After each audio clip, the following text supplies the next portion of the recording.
Buenas tardes.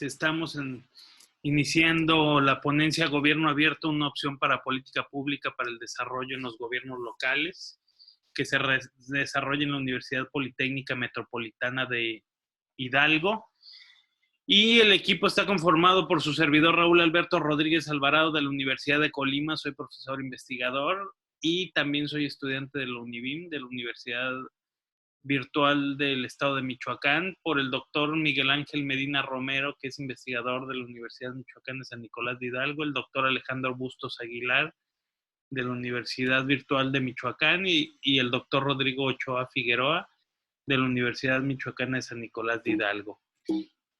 Y bueno, nuestro trabajo, en resumen, aborda conceptualmente al gobierno abierto y su organización global, institucional, cómo llega a México este paradigma, cómo se involucra con la transparencia, la participación ciudadana y la rendición de cuentas. Y bueno, la idea es tocar a nivel local el caso de Colima, cómo el gobierno abierto ha sido una manera de promover el desarrollo a través del control de la corrupción, que es una corresponsabilidad en esto que ahora llamamos gobernanza, que no es sino el encuentro de los ciudadanos con el organismo gubernamental y su cooperación para lograr objetivos comunes importantes para mejorar el bienestar común de la sociedad. Y bueno, ¿de dónde viene el término gobierno abierto? Bueno, de las instituciones o organismos mundiales. ¿Y de dónde vienen estos organismos? Bueno, pues a partir de 1944, eh, durante la Segunda Guerra Mundial, se juntan los países y se firma el Tratado de Bretton Woods, que es un tratado que permite a los países cooperar porque se concentraba el 85% del oro del mundo en manos de los americanos, y antes de que hubiese el dólar, el comercio se hacía en oro. Entonces, a partir de la concentración del oro, ya no puede comercializarse internacionalmente las mercancías y se propone que sea a partir del dólar. Y esto genera la Reserva Federal para dotar de dólares a todo el mundo. Se genera la ONU, que es el organismo que permite la cooperación de todos los países, y se genera el Fondo Monetario Internacional, que es el organismo especializado de la ONU que permitirá pues el dispendio de los recursos para hacerlo globalmente. También se genera el Banco Mundial y la Organización Mundial de Comercio, entre otros. Estos organismos internacionales son los que promueven en su evolución el concepto de los derechos fundamentales del ser humano y los universalizan a través de tratados internacionales que surten efectos jurídicos y jurisdiccionales, es decir, que obligan a los países a cumplir ciertos establecimientos del orden eh, constitucional de todos los países que son miembros y que permiten que haya una cooperación internacional entre ellos, salvaguardando los derechos universales del hombre, del ser humano, pero que en la realidad, bueno, pues los países tratan de salvaguardar estos derechos, pero están imposibilitados por cuestión de recursos, y entonces hay una brecha entre el querer y el hacer, y bueno, pues un poco de eso se trata todo esto, porque el gobierno abierto es una evolución de estos organismos internacionales, y esta evolución lo que hace es promover se promueve el desarrollo, pero siempre hay una gran carga en el gobierno para promover este desarrollo, y se llegó a la conclusión por ahí de los 90s. En los 80s y en los 90s, en el modelo cepaliano, bueno, pues que en realidad nuestros gobiernos tenían unos graves problemas de corrupción. Entonces el gobierno abierto responde a estas sociedades que quieren desarrollarse, que quieren participar y que quieren huir de la corrupción o hacer frente a la corrupción, Entonces, el gobierno abierto es un diseño primero intelectual de cómo hacerlo a partir de 3 ejes fundamentales: la transparencia de los recursos, la participación ciudadana y la rendición de cuentas, que inmiscuyen al ciudadano, al gobierno, para acabar con la corrupción. Actualmente 75 países en el mundo forman parte del acuerdo de gobierno abierto y 16 de ellos son latinoamericanos y 15 ya tienen una agenda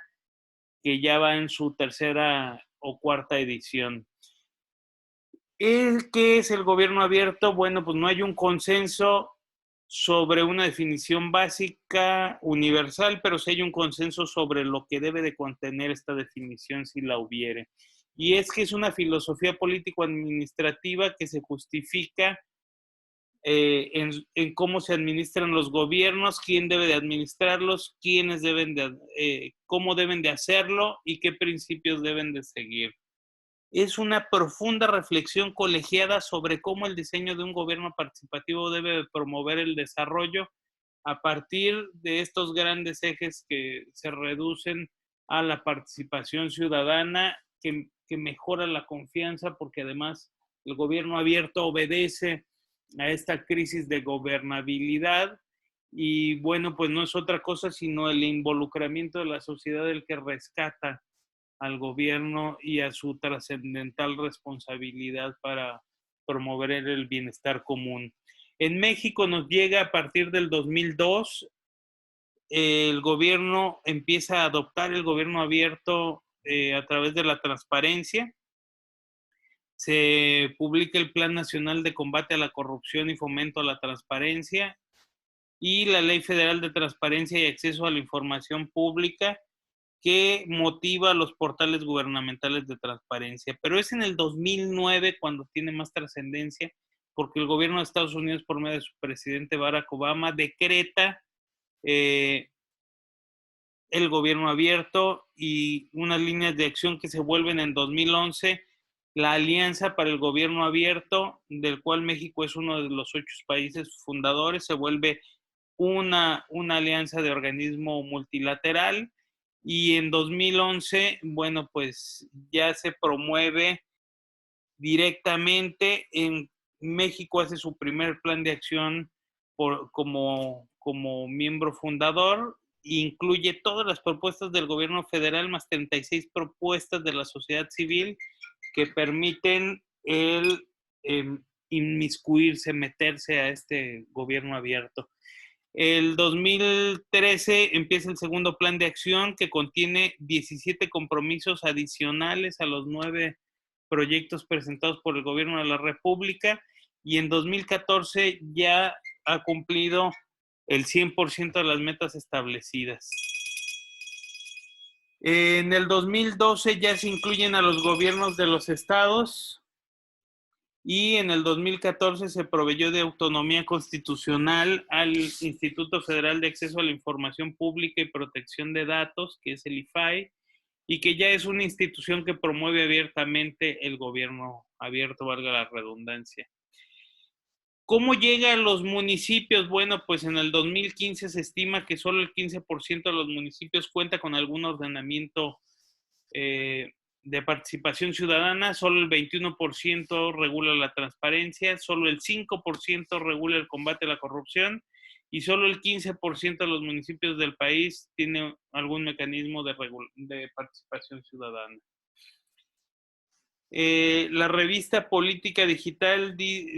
estudia 1,204 municipios que son los únicos que cuentan con portal electrónico, que es el 45%, y de estos, el 36% incumple con la transparencia y el 39% carece al menos de un elemento de retroalimentación para la participación ciudadana. En este contexto es muy interesante ver el caso de Colima, porque Colima tiene un contexto especial y promueve el gobierno abierto, llega a una dinámica de promoción del desarrollo muy importante porque, bueno, Colima a partir de 1983 entra en una dinámica de modernización del gobierno o de la universidad. Desde la Universidad de Colima crea el sistema de administración bibliotecaria que es un proyecto de modernización de la universidad. En 1989 ya se crea un sistema automatizado de biblioteca. En 1990 se crea la infraestructura del Centro Nacional Editor de Discos Compactos. Y el mismo rector que promueve esta modernización es propuesto como gobernador, gana las elecciones en el 97 y en el 98 que decreta su plan estatal de desarrollo, incluye el capítulo de la nueva gestión pública donde dice que la administración pública moderna no quiere más poder, sino pasar el poder a los ciudadanos. No estandariza al público, sino que vuelve hacia servicios especializados, no le interesa el secreto, sino la transparencia hacia el ejercicio de sus funciones, no favorece los equilibrios, sino la dinámica, y le interesa sobre todo el resultado más que los procedimientos y acepta la evaluación oportuna como parte de esa nueva ética y cultura. Es decir, está implícito todo el gobierno abierto y se mencionan dos temas fundamentales, la nueva gestión pública y la modernización del gobierno. Y bueno, pues les puedo decir que esto llevó como resultado una cultura que fue increciendo, y en 2014 ganó un premio por el arte del buen gobierno con el Banco Interamericano de Desarrollo en Washington, D.C., donde casualmente yo en ese momento trabajaba en el banco, en la sede de Washington, D.C., y me tocó estar ahí cuando entregaban el premio al gobernador sobre este buen gobierno basado justamente en un gobierno electrónico, transparente, participativo. Y esto también siempre le ha dado buenos lugares a Colima en el índice de competitividad y este año no es la excepción, gana el primer lugar en el índice de competitividad Colima. Y bueno, hoy tenemos un Colima que coopera abiertamente con la Alianza para el Gobierno Abierto y la Ley General de Transparencia y Acceso a la Información. En 2018 firma un convenio de colaboración justamente para el combate de la corrupción, el empoderamiento ciudadano y la mejora de la gestión gubernamental, con transparencia y rendición de cuentas, añadiendo a las tecnologías de la información.